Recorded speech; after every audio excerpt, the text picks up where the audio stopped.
What's going on, guys? The day is finally here where I am going to be making this video about side decking in H.A.T format. I have had so many people ask me for this video to come out, specifically because if you've seen any of my deck profiles, which hopefully you have, I don't include the sideboards for the decks, only because there's so many different cards that can be sided, and in such a diverse format, it's really hard to just kind of break it all down. Again, just because of that reason, I'll also be breaking this video down into 3 separate parts. I'll have one for monsters, one for spells, and one for traps. Obviously, this is the video dedicated to the monsters in the sideboard, so I'm going to show you guys the different options for the most common sideboard monsters. We'll talk about what each card does, some of the matchups and situations why you would pick one hand trap over another, and just all the things you need to know about these options. If you're looking for those other videos, definitely make sure you're subscribed to the channel so you don't miss out on when those actually come in, as this is probably going to be a very popular topic, as, like I said, so many people have actually asked for this. So to start off, I'm going to show you guys the different cards we'll be discussing in this video, and then as we go on and we actually talk more about each individual one, I'll talk about what each one does and all of that. So for the people who came just to see some of the different options, let's go over those right now. So starting off, there is Maxx C, DD Crow, Skullmeister, Ally of Justice Cycle Reader, Flying Sea, Droll and Lockbird, Effect Veiler, Fire and Ice Hand, Artifact Scythe, Kaiku the Ghost Destroyer, Cyber Dragon, Jinzo, and Majesty's Fiend. If you're looking for a specific card that wasn't one of those, there's a chance that it just isn't commonly sided, so none of the most recent topping H.A.T tournaments have included any of those cards, or there's just better options, or there's the chance that, for example, it's a part of a specific deck. For example, if you want to play one of the extra Evil Swarm traps or something, I'm not going to talk about that because that's specifically for that one deck. If you guys have any questions about something along those lines,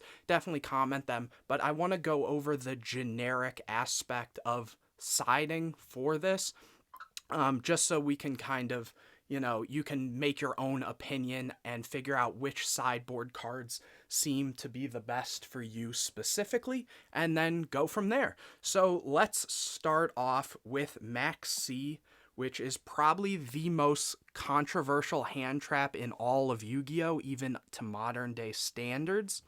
So if you don't know what Maxx C does, real quickly, during either player's turn, you're able to discard it to the graveyard, and for the rest of that turn, each time your opponent special summons, you draw a card, and that's once per turn.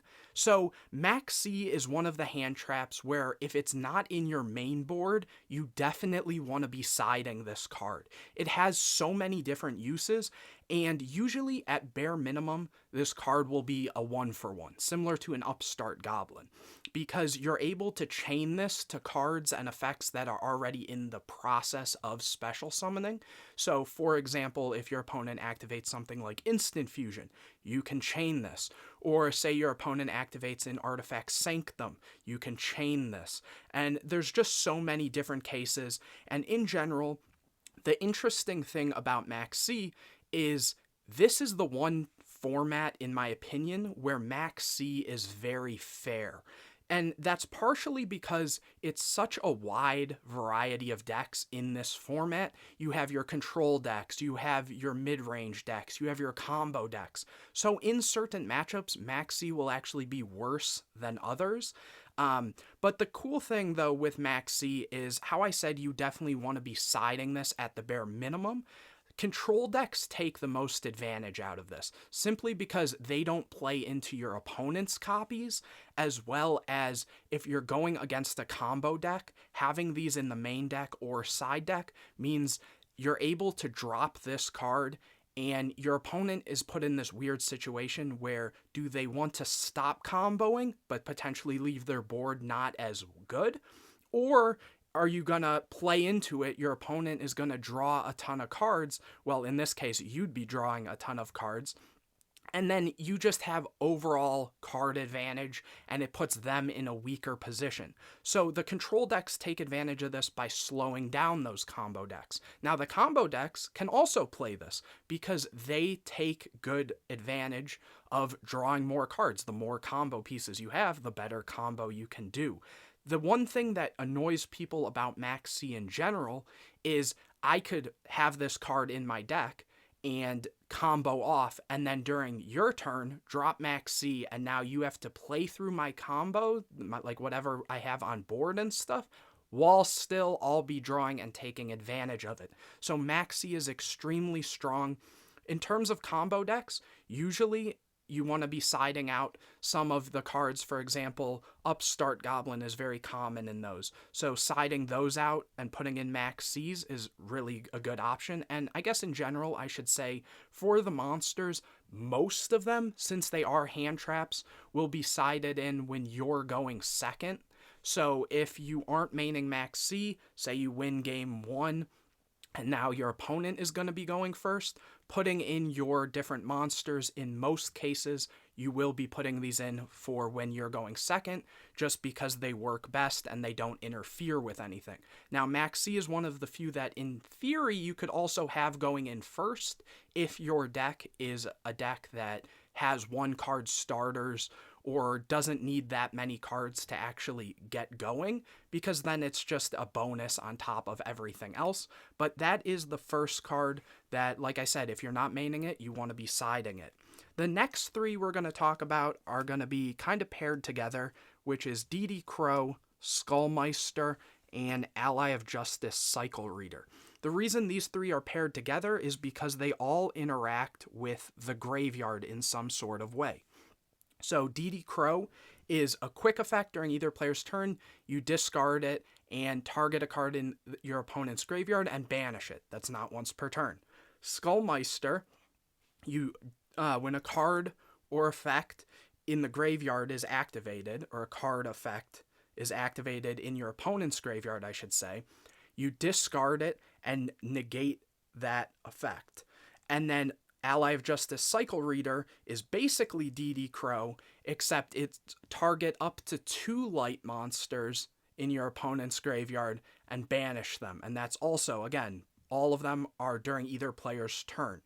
So this is kind of a controversial opinion, but from talking with other people in the H.A.T format community and stuff, and just other people who play this a lot, I could theoretically say that DD Crow is potentially the best hand trap in all of H.A.T format.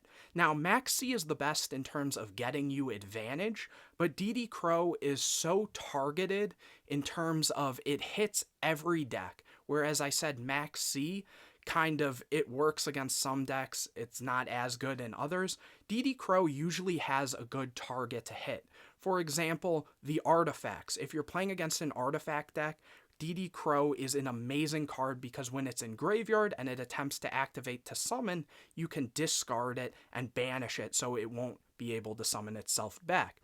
So DD Crow is similar to Maxx C, where if you're not maining it, you probably want to be siding it in some sort of way. So let's take, for example, Mermail. Mermail summons Genix Undyne. They send Dragoons as cost. You chain DD Crow banishing the Dragoons, so on the resolution of that, they won't be able to get the Dragoons trigger. Or let's say, like I said with artifacts, your opponent goes to artifact you. Boom, you can drop DD Crow and shut that down completely.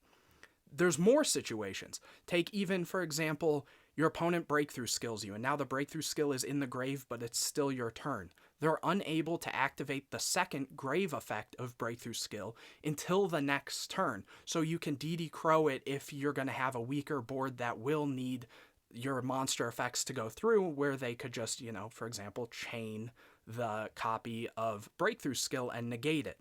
So Crow is extremely versatile, and it's good into most matchups. It can hit key cards, for example, against Infernity. If they go for Necromancer to summon back an Archfiend, you can banish the Archfiend. There's just so many different uses. It's really, really good.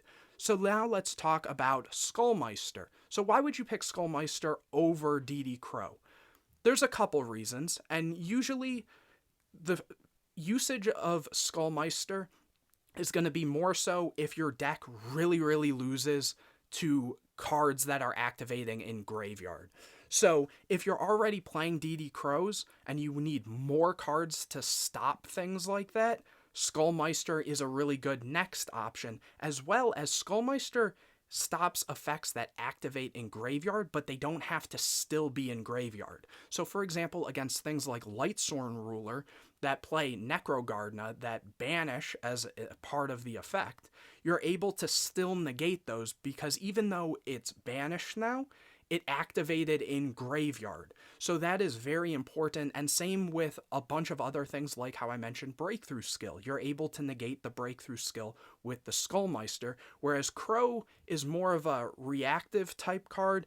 Skullmeister is as well, but it negates it rather than just getting rid of that card. So that's really important. The other thing is Skullmeister is a level 4 with 1700 attack. So even sometimes if you need an extra body, say because DD Crow is a lot weaker, usually you'd just be setting it as a defender if that's the case. Skullmeister has that ability to be used for rank 4s, put in a little damage and pressure if need be, worst case scenario. The other thing to note is for H.A.T format, Skullmeister was ruled that it can activate in damage step. Now, obviously, you want to make sure with whatever group you're playing with, whatever tournament, that they're going by that. But for a lot of, say, the online community, they do play with the Skullmeister being able to activate in damage step. So that means this can also stop the hands, Fire and Ice Hand, that, again, we'll talk about later on as well. But Skullmeister is a good way to stop those too. So a lot of decks do lose kind of hard to the Fire and Ice Hand. Skullmeister is a way to make sure you don't lose to those. So really, really good. Lastly, we have Ally of Justice Cycle Reader, which in some cases you might be wondering, why would you play Cycle Reader that specifically has to hit lights when you could play something like DD Crow? So the cool thing with Ally of Justice Cycle Reader is not only does it hit more than one potentially, it also can be searched out in certain decks. So things like Geargia will usually side one or two of these, and that's one of the hand traps that you can technically put in going first in certain matchups. For example, against Lightsworn Rulers, this card is amazing. And so with Geargia, for example, being able to do your combo and then search the one of this, if you choose to side in one, maybe two, it allows you to have a guaranteed way to stop the opponent for those decks. So like I said, this is able to, for example, discard and stop things like if your opponent is filling up on Lightsworn names and you know a Judgment Dragon's coming soon, or a Lightray Diablos. This is just a good way to completely out that and make sure that that won't be able to affect you. Another thing is, say your opponent goes and activates Sanctum, summons Beagle Tech, and pops 2 back row, which would presumably be 2 artifacts. When both artifacts go to grave, you're able to Cycle Reader, dump, and banish both of the artifacts. So another good option to go against those artifact decks. And let's talk a little more about all three together against artifacts now. The one thing I forgot to mention is Skullmeister has to be activated specifically to the last card in the grave, or should I say the last effect. So sometimes it can be chain blocked. So let's say in that example, they go Beagle Tech and pop a Scythe and a Madolche. They get the option of which they want to activate first in this example. So say they really need the Scythe to resolve, they will do Chainlink 1 Scythe, Chainlink 2 Madolche. In that case, Skullmeister can only negate the Madolche and then the Scythe will go through. Versus DD Crow can hit either of them because it just banishes one card from grave. It doesn't have to be specifically to the effect. So in those situations, Crow can be better, or, Skullmeister has its time to shine. And again, Cycle Reader, if it's a machine type deck that can search it, is really good. Or if you're already playing Crows and things, then sometimes just having more copies of a pseudo Crow in Skullmeister or Cycle Reader is really, really good. But that is it for those three. The next card I want to talk about is Flying C. This card is very commonly sided and is a very amazing card against a lot of different decks. If you don't know what this is, when your opponent normal or special summons a monster or monsters, except during the damage step, you can special summon this card to their field in defense position, and the controller of it cannot exceed summon. So obviously, besides this format being a trap format, it's also prime Xyz format. So if you side in Flying C against a deck that relies on their Xyz summons, this completely shuts them down. So if you're afraid of decks like Infernity or Geargia, this is the perfect card to shut them down. Because say they start trying to go in, you summon the Flying C, it's in defense position, they can't Xyz summon. A lot of times that just means they're passing turn. And if that's the case, that means it's coming back to you, you can combo, do everything you need, and a lot of times that can just push for game. But say you don't even have that much you can set up, at bare minimum, setting up enough, it then means before they can even combo, they have to put Flying C in attack and try to crash it into your cards. And then at that point, they're going to be doing their stuff main phase too. So you have an additional turn. So in a lot of ways, this ends up being multiple turn skips against those decks. It can be used against things like Sylvan and stuff to stop their Felgran plays, or Dragon Rulers to stop, say, their Draco Sack and Big Eye plays and things. Though I wouldn't suggest it necessarily in those options, just because they usually have really big monsters, so not having to Xyz summon isn't the biggest thing. But if you're afraid, like I said, of those more Xyz heavy decks, Heraldic Beast, Machina, Gadget type stuff, Geargia, and Infernity, just all those different Xyz decks, this is a really, really good option to stop them. Maxx C is also good, obviously, against those decks that just spam out Xyz and different things, but the difference is your opponent gets the option to play through it, whereas this usually just completely shuts them down.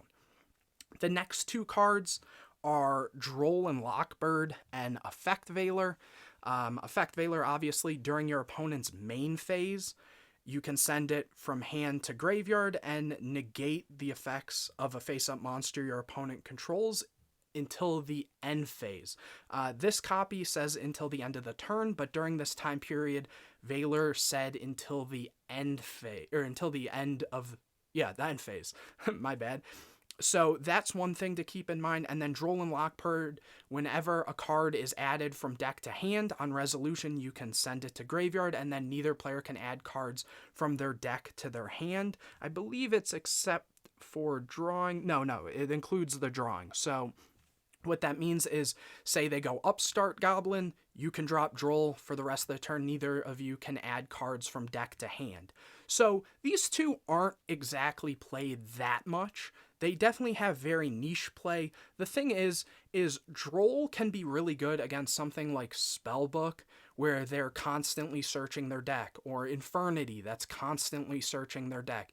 Even in niche situations against something like Mermail, for example, in that example I said before, if they went Undyne, drop a Dragoons, and then they add the copy of Controller, you're able to chain the Droll there so they won't get the Dragoons search. But for the most part, a lot of those decks just lose harder to a DD Crow in the right time, or just other hand traps in general. So Droll isn't that good, along with the fact that it's a lot of decks only search once or twice, so it's not really doing as much as it is, say, in modern Yu-Gi-Oh!, where decks are searching and doing all this other stuff. Effect Veiler, on the other hand, has some play where some decks do main it, but for the most part, people will side one or two copies. Now, the decks that are specifically siding Veiler, the most common one is probably Spellbook, simply because it's a spellcaster, so it at bare minimum works so that they can use some of their Spellbook spells that require a spellcaster on board. But the other use for Veiler is just against decks that lose harder to certain Xyz. For example, Effect Veiler being able to be dropped against, say, an Honor Arc, it stops it. Or even if you have, like, say, a breakthrough plus a Veiler and you're trying to stop something like a Exciton from going off, that can be activated multiple times. There's a lot of different uses for Veiler, but it still just feels like one of the lower tier hand traps, and that's why I paired it with the Droll. That's also kind of a lower tier one. This can also obviously be used against some of the other decks in the format, how I mentioned Infernity. Usually they have no cards in hand, so hitting them at a key point with a Veiler can definitely do a lot of damage. Or say when your opponent flips up their Geargia arsenal, that can be a very good thing.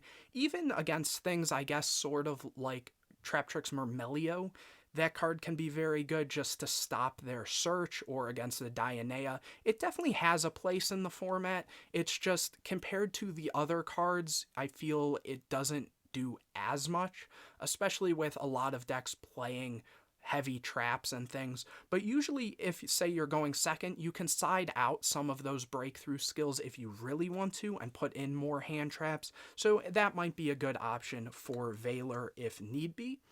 The next two cards are Fire and Ice Hand. Fire and Ice Hand are probably the closest to a very specific engine requirement that is sided.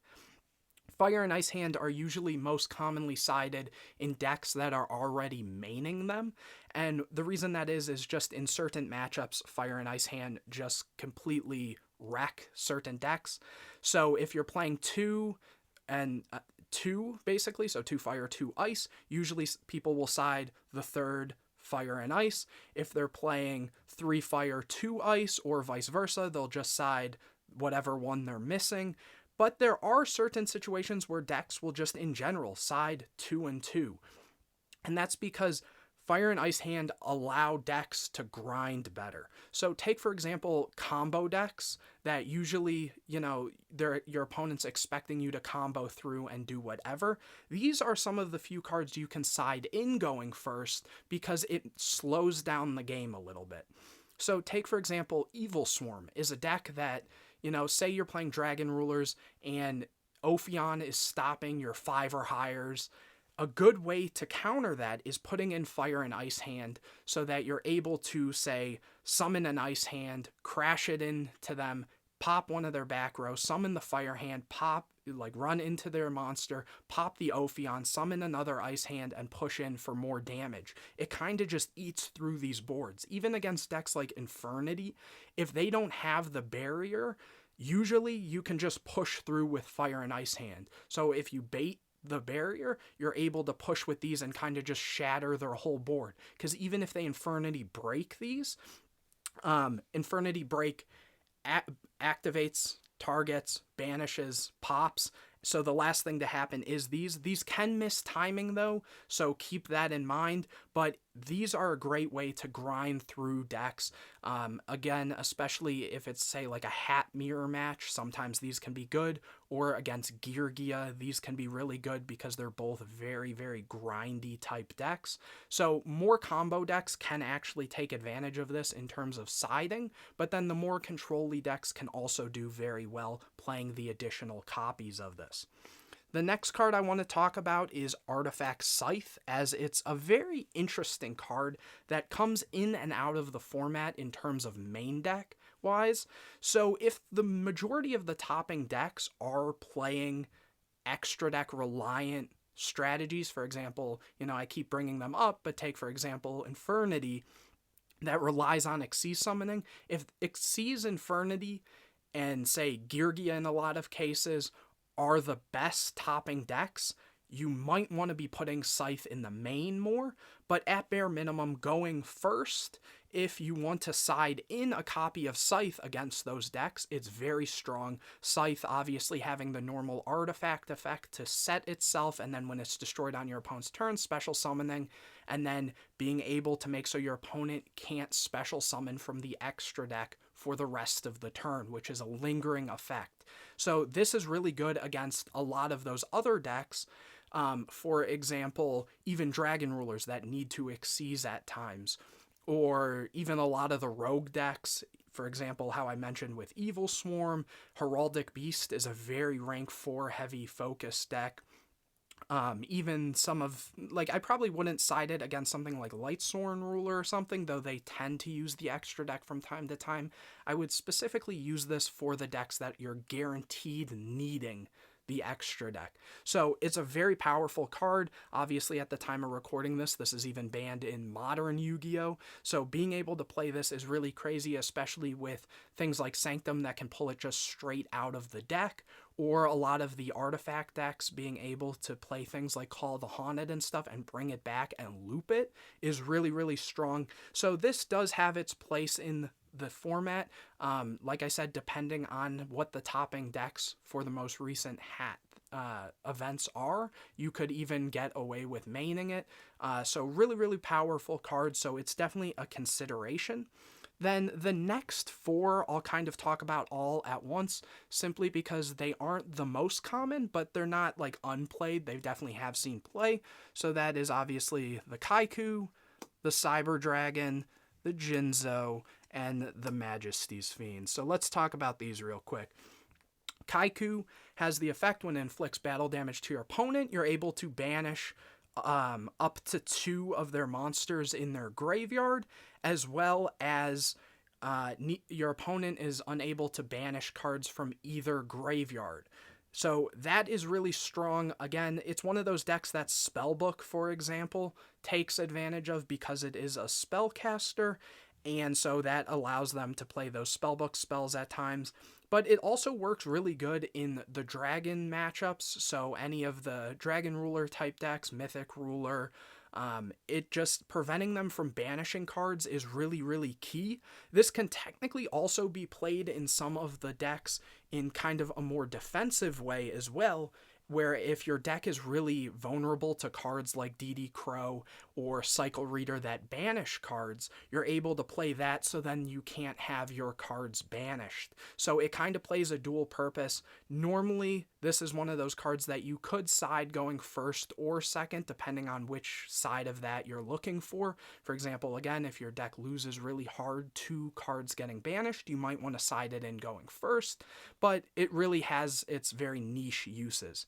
Next, Cyber Dragon. Obviously, this is a card that you want to put in going second so that you are able to special summon it. And this also pairs, obviously, with Hieratic Fortress Dragon, and it's usually sided against the machine type decks. So take, for example, Geargia that has a lot of machines. What you would do is special Cyber Dragon and then contact fuse into Hieratic using all of their other machines they have on the board. So if they had like Gear Gig and X's and all those different things, you're able to basically just clear out their board. Or for decks like, as I mentioned, the gadgets and things. So this is very niche since it's only against those machine type decks. But the cool thing about this is when you summon it against something like Geargia that usually plays things like breakthrough skills and fiendishes and things like that, those cards do not stop Cyber Dragon. The one way they could stop it is, say, with a Solemn Warning, but that's a one of, or they're going to have to torrential their board, or just different things like that. So it basically makes so they have to respond instantly, or they're going to get punished by it. So that's a very niche thing. So if you're specifically scared of Geargia, that is a good option, or any of the other machine type things. Or if it just synergizes with your deck, sometimes there is that option. For example, a lot of the artifact decks and things technically could play something like that because it's a 5, though usually it's not going to work super well because, you know, you have other monsters on board, so you can't take advantage of the special summon. After that, Jinzo and Majesty's Fiend. These are cards that in most cases, if you're siding these in for going first, you're going to want to be playing a more combo heavy deck, just so that you're able to not use your normal summon and then normal summon one of these. Jinzo, obviously, while it's face up on the field, your opponent or neither players can activate trap cards, and it negates the effects of any other ones. So this can be really good against floodgates, even say you're going second, and you special summon something, tribute summon this, it can stop all the different trap floodgates. Or if you summon it turn 1, that can really stop a lot of those heavy trap decks, for example, the Geargia, H.A.T, and different things. Though you do want to be careful when you're playing against decks that play artifacts, simply because they can use something like Ignition and pop a set artifact and then summon, say, a Madolche if that was the one they popped, and pop this card. So there are a lot of ways to play around that. Also, with when we get into the spells, that people do play things like Chalice and Lance, so those are cards that kind of make this weaker, and that's why it's not really the most main or the most common sideboarded card. So just keep that in mind. And Majesty's Fiend, it can't be special summon, and while it's on the field, monster effects cannot be activated. So this is another just a cool kind of floodgatey type monster that ideally you would want to put in going first if you're playing one of those combo decks like Dragon Rulers and things, simply to stop opponents' cards if you're more afraid of, say, artifacts or different hand traps and things. That stops all of it. Though, again, it is susceptible to those cards like Breakthrough Skill, Chalice, Lance, where they can just swing over it, and a bunch of other things. There are some niche situations, for example, Dark World, that can play this simply because they get a lot of free special summons, and then it can get an attack bonus from their field spell. So that is an option. Usually when people side these, they're only playing 1 or 2 in the side. There's a couple of cool cards that can cheat out Jinzo that I'll probably make a separate video on its own talking about because it's a really cool card. But those are the majority of the reasons you would even consider these. Like I said, the ones starting out, the more hand traps, are the more commonly sided monsters. And like I said, for the most part, you want to be playing some combination of DD Crow or Maxx C in the main, and if not, siding it. And then just kind of depending on what other deck you're playing, or what decks you have the hardest matchup against, is where you would consider some of these other options. Obviously, there's a lot of other sideboard options, different spells and traps that you can play that are really, really good as well. So as I mentioned before, stick around for those videos when they come out. Make sure you're subscribed to the channel. Hit the bell, get notified anytime I put a new video out. Drop a like on this video. If you have questions about a specific deck and what I think of certain cards in those decks, you can comment that below. But like I said, I'm going to leave the spells and traps for separate videos. So let's keep the comments mostly to the monsters in this. And as I mentioned also, if you didn't see the card that you were specifically thinking could be sided, you could comment that and I could kind of give it more of an explanation on why I might not have included it in this. But anyways, guys, I will see you in the next video.